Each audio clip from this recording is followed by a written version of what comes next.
One of the truths of the scriptures from the very beginning is not only that God has given us life, has created our life, but that God also has always intended to sustain our life, to feed us.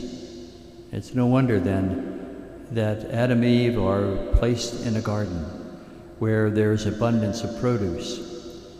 But it's also important to keep in mind that the real challenge for those first parents of ours was to recognize that God, in fact, would sustain them.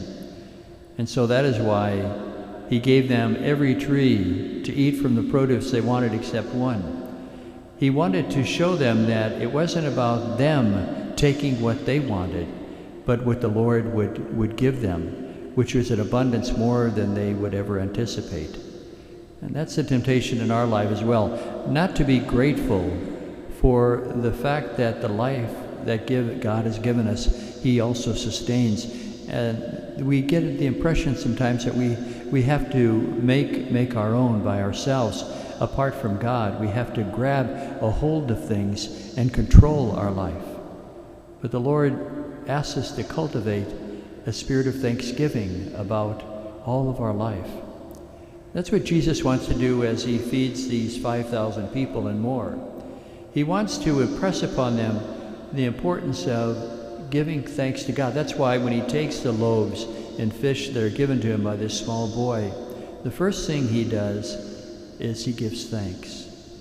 He wants people to understand that cultivating a spirit of gratitude, of thanksgiving, of really recognizing the giftedness of life, how gratuitous God is with us in giving us so many blessings in life.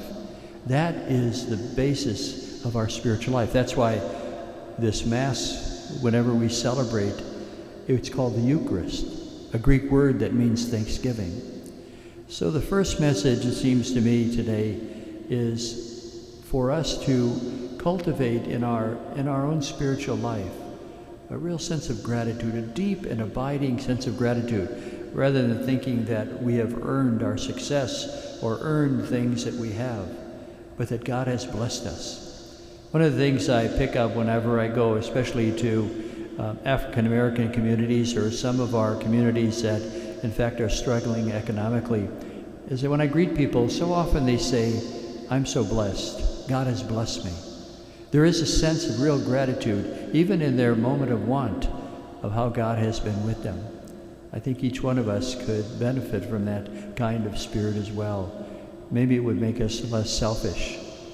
The second thing that we see here is that Jesus wants everybody to sit down. And that's not just a kind of logistical strategy that He has to get people to calm down.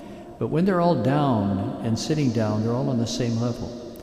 And that, I think, is another word that we use for the Mass. Communion is important.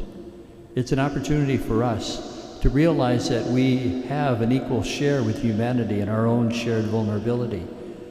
Years ago, when I was in Italy, they had a way of beginning Ash Wednesday with children going around and hitting everybody on the head with these little bats, these wiffle bats, to let everybody know that they were on the same level. Well, the Eucharist should in some way level all of us in a way that provokes communion and bonding with each other. That's what the Eucharist does as well.